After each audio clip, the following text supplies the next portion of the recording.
नमस्कार साथियों, आज मैं हूं डॉक्टर एस.के. सिंह और आज एक विषय पर बिल्कुल तात्कालिक विषय है। आजकल विंटर जाड़ा बहुत अपने चरम पर है और नॉर्थ इंडिया के ज़्यादातर स्टेट में देखेंगे कि जाड़ा के बढ़ने के साथ फसलों को पाले से नुकसान की बहुत सारे न्यूज आपने पढ़ा होगा। आज हम लोग बात करते हैं पाला क्या है, पाले से नुकसान क्या है, पाले से कैसे नुकसान होता है, पाले से बचाव कैसे कर सकते हैं। इन सारे विषयों पर बड़ी संक्षिप्त में लेकिन समझदारी पर बात करेंगे। पहली बात, पाला करते किसे हैं? सामान्य तौर पर जब हमारे फसलों का, पत्तियों का, टहनियों का तापमान फ्रीजिंग पॉइंट से नीचे हो जाता है और जब फ्रीजिंग पॉइंट यानी 0 डिग्री सेल्सियस या 32 डिग्री फ़ारेनहाइट या उससे नीचे हो जाता है तो उस पत्तियों टहनियों के आसपास जो वाटर वेपर है वो वाटर वेपर धीरे धीरे सॉलिडिफाई होने लगते हैं और एक थीन लेयर ऑफ आइस बना लेते हैं। इसी को कहते हैं पाला का पड़ना या फ्रॉस्ट।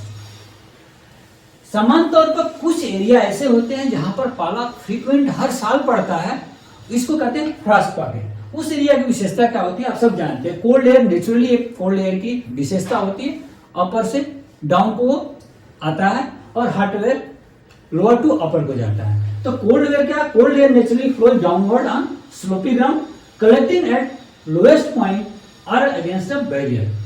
ये लोएस्ट पॉइंट के एरिया है या वो बैरियर का एरिया है जहां पर ठंडी हवाएं फ्रीक्वेंटली आती हैं और रुक जाती हैं, वहां पर पाला बहुतायत में हर साल पड़ता है, उसको कहते हैं फ्रॉस्ट पॉकेट। इसके पीछे विज्ञान क्या है, साइंस क्या है, पाला पड़ने के साथ फसलों का नुकसान होने का विज्ञान क्या है। जब पाला पड़ता है तो क्या होता है, ये जो हमारे सेल प्लांट टिश्यूज हैं उस टिश्यूज के अंदर आपको पता है सेल के भीतर सेल सैक होता है, लिक्विड होता है। जब हमारे प्लांट लीफ टहनियों के ऊपर एक थिन लेयर ऑफ आइस हो जाता है तो वो क्या करता है, सेल सैक को, सेल के लिक्विड पार्ट को क्रिस्टलाइज कर देता है, आइस क्रिस्टल में कन्वर्ट हो जाते हैं। और जब वो आइस क्रिस्टल में कन्वर्ट हो जाते हैं तो ये जो आइस क्रिस्टल है फिजिकली रैप्चर कर देता है किसको, सेल वॉल और सेल मेम्ब्रेन को।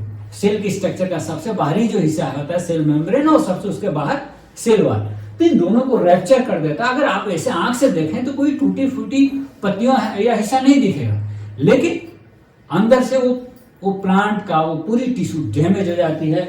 और जब ये डैमेज हो जाता है तो आप जैसे उसकी थाइंग होती है, मतलब बर्फ का पिघलना चालू होता है, क्रिस्टल का पिघलना चालू हो जाता है, तो ये जो थाइंग है होने के बाद dark green water soaked area दिखने लग जाता है और यही है प्राथमिक लक्षण, primary symptoms of frost damage. Symptoms of frost damage क्या है, समांतर पर जो हमारे सकुलेंट एनुअल प्लांट्स हैं उसमें तो इमीडिएटली फ्रॉस्ट डैमेज के बाद उसके लक्षण दिखने लगते हैं, लेकिन कुछ वुडी ट्रीज हैं उनमें पर्टिकुलरली वुडी ट्रीज में फ्रॉस्ट पड़ने के तुरंत बाद पाले का लक्षण नहीं दिखते हैं। इट टेक फ्यू वीक, कुछ सप्ताह बाद उनकी पत्तियों का झुलसना, सूखना या टहनियों का सूखना दिखता है।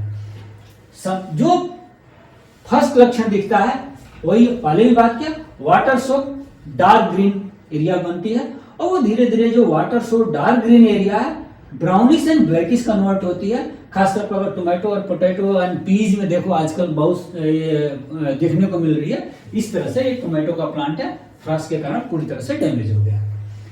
Scorching of leaves and drying of branch and twigs, खासतौर पर ट्रीज में। ये फोटो है 2009 का हरिद्वार डिस्ट्रिक्ट उत्तराखंड का, जो आप हरिद्वार सब जानते हो, वहाँ बड़ी सीवियर फ्रॉस्ट 2009 में पड़ा था। फ्रीक्वेंट वो फ्रॉस्ट पॉकेट नहीं है लेकिन वहाँ फ्रॉस्ट पड़ा था और 20-30 ईयर के जो मैंगो ट्रीज थे वो पूरी की पूरी स्कॉच कर गए थे, सूख गए थे। देखिए पूरी की पत्तियों का सूख गया, टहनियों का सूख गया। इवन नर्सरी जो मैंगो नर्सरी है वहाँ मैंगो का काफी अच्छा बेल्ट है, वो पूरी की पूरी नर्सरी ऐसा लगा कि किसी ने रात को तेजाब छिड़क दिया है और पूरी नर्सरी सूख गई, पत्तियां उनकी झुलस गई। ये लक्षण है। Some other facts of frost damage, कुछ पाले के बारे में कुछ और चीजें एक विद्यार्थी के रूप में, एक एग्रीकल्चरिस्ट के रूप में आपको जानना जरूरी है। तो चलिए उन बिंदुओं पर बात करते हैं। रिपीटेड फ्रीजिंग एंड थाइंग, और बार बार पाला पड़ रहा है और टेम्परेचर बढ़ने के कारण पाला पिघल रहा है, या वेरी रैपिड थाइंग, बहुत पाला पड़ा अब बहुत तेज टेम्परेचर बढ़ने का शीघ्रता से थाइंग हो गई, पिघल गया। इन दोनों condition more damaging to plant, ऐसे कंडीशन में प्लांट को नुकसान ज्यादा होता है। Once the temperature has fallen below freezing point, strong wind, अगर टेम्परेचर डाउन हो गया फ्रीजिंग पॉइंट से नीचे और उस समय बहुत तेज हवा चले तो पाले का नुकसान ज्यादा होता है। न्यूली प्लांट नए जो पौधे आप लगाते हो उन पर पाले के प्रति वो ससेप्टेबल ज्यादा होते हैं as comparison to established one. इसी कारण जब आप मैंगो के, लीची के, इवन पपाया के, केला के प्लांट लगाते हो तो आपको एक्सटेंशन वर्कर साइंटिस्ट रिकमेंड करते हैं कि पाले की जाड़े आते आते इस पर कोई प्रोटेक्शन मैकेनिज्म जरूर अपनाएं। Some other facts of frost damage, एक canopy that is wet from light shower. अगर हल्की बारिश हो जाए, हल्की बारिश जिससे पत्तियां गीली हो जाए और उसके पास पाला पड़ जाए तो ज्यादा डैमेज होता है। पोटेशियम की डिफिशियंसी, दोस्तों आप सब जानते हो पोटेशियम एक ऐसा न्यूट्रिएंट है जो प्लांट के भीतर कह सकते हैं रेजिस्टेंस, सहिष्णुता पैदा करता है। अगर इसकी डिफिशियंसी हो जाए तो पुअर वाटर यूज हो जाता है और अपटेक ऑफ अदर न्यूट्रिएंट का अपटेक भी पुअर हो जाता है। तो जब ये रेजिस्टेंस, चाहे वो बायोटिक स्ट्रेस हो, बायोटिक स्ट्रेस मतलब डिजीज हो, इंसेक्ट हो, या एबायोटिक स्ट्रेस हो, चाहे वो एबायोटिक स्ट्रेस हो जैसे फ्रॉस्ट हो, ड्राउट हो, वाटर लॉगिंग हो, इन सबके प्रति एक रेजिस्टेंस पैदा करने की जो क्षमता होती है वो पोटेशियम में होती है। अगर इसकी डिफिशियंसी हो जाए तो ससेप्टिबिलिटी बढ़ जाती है। Mechanism of survival against Frost in plant having tolerance, कुछ ऐसे पौधे हैं जिन पर फ्रॉस्ट, पाले, बर्फ का कोई नुकसानदायक प्रभाव नहीं पड़ता है। उन पौधे के विज्ञान क्या है, उनकी साइंस क्या है, चलिए इसको समझने का प्रयास करते हैं। सम प्लांट्स जो बार्क होती है ना, in some plants bark works as insulator. रजाई जैसे हम क्या करते हैं, रजाई हमारे लिए क्या करते हैं, इंसुलेटर का काम करती है। बॉडी के टेम्परेचर और बाहर के टेम्परेचर के बीच में इंसुलेटर का काम करती है। तो सब कुछ पौधे की छिलके होते हैं वही एक इंसुलेटर का काम करता है और वो इंसुलेटर बार्क प्रोटेक्ट करता है लिविंग टिश्यूज को।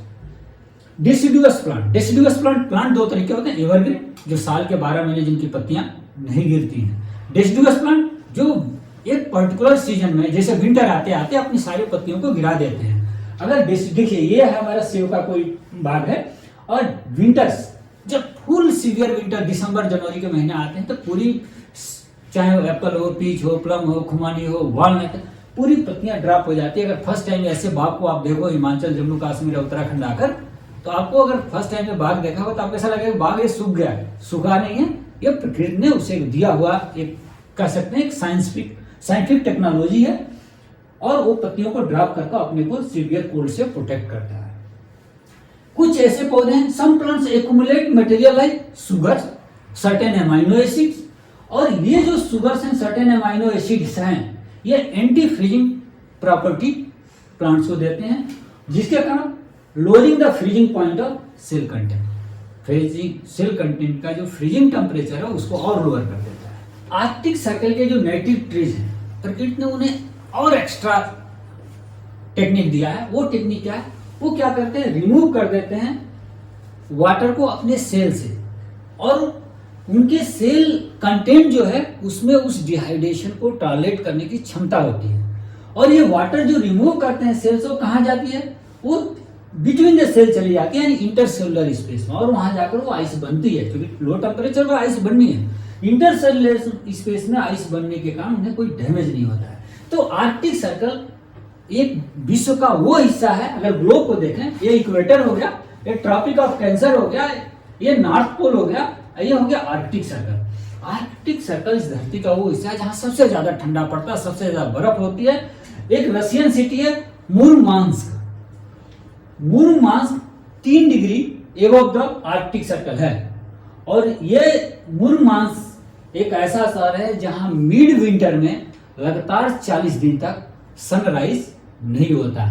इजीली इमेजिन करिए कि ये एरिया जो आर्कटिक सर्कल का होगा कितनी ठंडक होगी और उसमें सरवाइव करने वाले प्लांट्स में क्या विशेषता होगी। Prevention of crop from Frost damage. अब आती है कि किसान या एक आप एक्सटेंशन वर्कर हैं तो क्या राय दें किसानों को कि पाले से नुकसान से कैसे बचें या कैसे बचाएं अपने फसलों को। तो पाला, अगर आपने नया बाग लगाया है, ऑर्चर्ड लगाया है, इंडिविजुअल ट्रीज को प्रोटेक्ट करना है तो आप उसके कैनोपी को या नर्सरी, होल नर्सरी को, आपने फ्रूट की नर्सरी है या किसी एनुअल क्रॉप की नर्सरी है, होल नर्सरी को पॉलीथीन से या थैस से यानी छप्पर से, आप पुआल से, शुगर केन की पत्तियों से थैच बनाएं और उसे ढकें या जूट से ढक दें।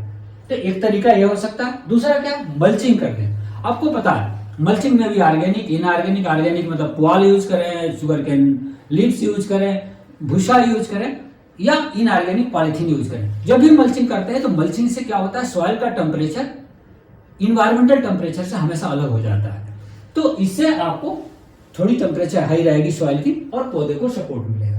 इरिगेशन समान तौर पर, खासतौर पर जो हमारे एग्रोनॉमिकल फसल है उसमें हम लोग जब पाले की बात आती है तो ये रिकमेंड करते हैं कि पाले की संभावना होने पर आप सिंचाई कर लें, क्योंकि ड्राई सॉइल है, जो in dry soil there are more air space which inhibit heat transfer and storage.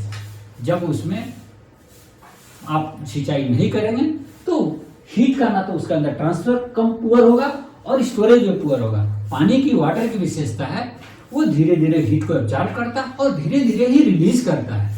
तो इसी कारण समुद्र के आसपास के एरिया में ना तो बहुत जाड़ा पड़ती है ना बहुत गर्मी पड़ती है, तो इस प्रॉपर्टी का बेनिफिट उठा सकता है। स्मोक, धुआं करना, धुआं खेत के आसपास, बाग के आसपास धुआं करने से भी उसकी तापमान को बढ़ाया जा सकता है और पाले की क्षति से बचाया जा सकता है। अगर आपके पास अपने हाउस, मकान या किचन गार्डन में गमले में आपने कुछ लगा रखा, पाले से बचाना है, तो सबसे आसान तरीका उसे शिफ्ट कर दीजिए सनी लोकेशन में, शेल्टर्ड लोकेशन में। नाइट्रोजन फर्टिलाइजर्स की, यूरिया की या कैन की खासतौर पर लेट सीजन में उपयोग न करें। अगर आपने लेट सीजन, विंटर से पहले लेट सीजन में अप्लाई किया है यूरिया या अन्य नाइट्रोजन फर्टिलाइजर की, तो ये क्या करता है, स्टिमुलेट करता है सॉफ्ट एंड सैपी ग्रोथ। और ये जो सॉफ्ट एंड सैपी ग्रोथ है most susceptible to frost damage, तो इसे बचाएं। Management of frost damage fruit tree, अगर कोई फ्रूट ट्रीज फ्रॉस्ट से डैमेज हो ही गया तो उसको कैसे आप आगे के लिए तैयार करें, कैसे मैनेज करें। तो सबसे पहले देखिए, ये वैसे हरिद्वार का वही फोटो देखिए, पूरी आर्चर डैमेज है। तो सबसे पहला काम, डैमेज टहनियों को, ब्रांचेस को आप काटकर उसको रिमूव कर दें।